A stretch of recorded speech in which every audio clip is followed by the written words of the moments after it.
मध्ये आपलं सगळ्यांचं स्वागत आहे मित्रांनो.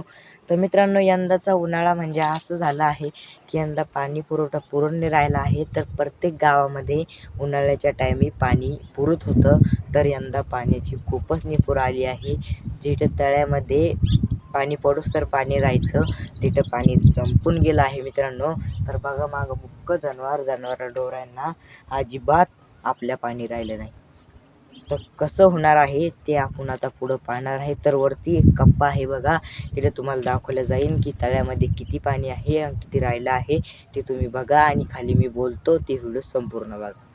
तर मित्रांनो, आता कसं झालं आहे बघा की तुम्ही थंबनेलवरून बघितलं आहे का उन्हाळा आता कसं जाणार आहे. तर मित्रांनो, असं झालं की आता जिथं आपल्याला पाणी पुरायचं म्हणजे जिथं विहिरीमध्ये जे नदीमध्ये आपलं पाणी असायचं ते आपलं तुंबेल राहायचं. तुंबेल असल्यामुळे पाणी झरत मागं तुंबायचं. मित्रांनो, पाणीच पडला नाही तर पाणी झिरेन कसं, तुंबन कसं शेतीमध्ये. पाणी तुंबलंच नाही तर आपण 5-5, 10-10 बोर मारून एकाला बोराला पाणी लागतंय. तर मित्रांनो, असं झालं आहे आपल्या शेतकऱ्यांभोवती की पाणीच उरलं नाही. तर कुठं असं झालं आहे मित्रांनो, कुठं आहे कुठं नाही, निसर्ग पण साथ देत नाही, असं शेतकऱ्यांचं जीवन झालं आहे मित्रांनो. उन्हाळ्यामध्ये कडक ऊन पडलं आहे मित्रांनो, ढोरांचं पाणी नाही, प्यायलासुद्धा पाणी नाही, अशी टंचाई आपली शेतकऱ्यांना आली मित्रांनो.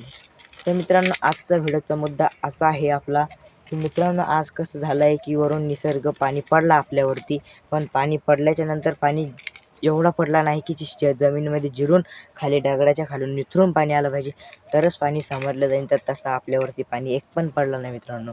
तर मित्रांनो, असं झालं आहे लोकांना की विहिरीला बोर मारतोय तर 10 बोरापैकी 1 बोरला पाणी लागतं आहे.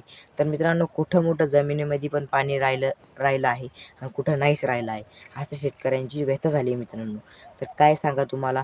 तर आता कुठे मित्रांनो प्यायला पाणी नाही, ढोराला पाणी, आम्हालासुद्धा पाणी नाही मित्रांनो, अशी व्यथा आपल्या शेतकऱ्याची झाली आहे.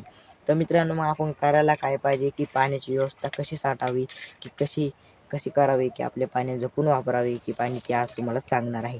तर मित्रांनो, आपण कधीही चला की जिथं आपल्याला 2 भांडे सांडायचे तिथे 1 भांडं सांडा, काहून की तेवढंच भांडं आपल्याला काम येणार आहे. काहून की मित्रांनो, पाण्याची टंचाई कुठं जाऊन पहा तुम्ही, विहिरीवरती पाणी राहिलं नाही, तळ्यावरती जे पाणी असायचं आतापर्यंत ते पाणी आटून चाललेलं आहे, आता कुठंच पाणी नाही.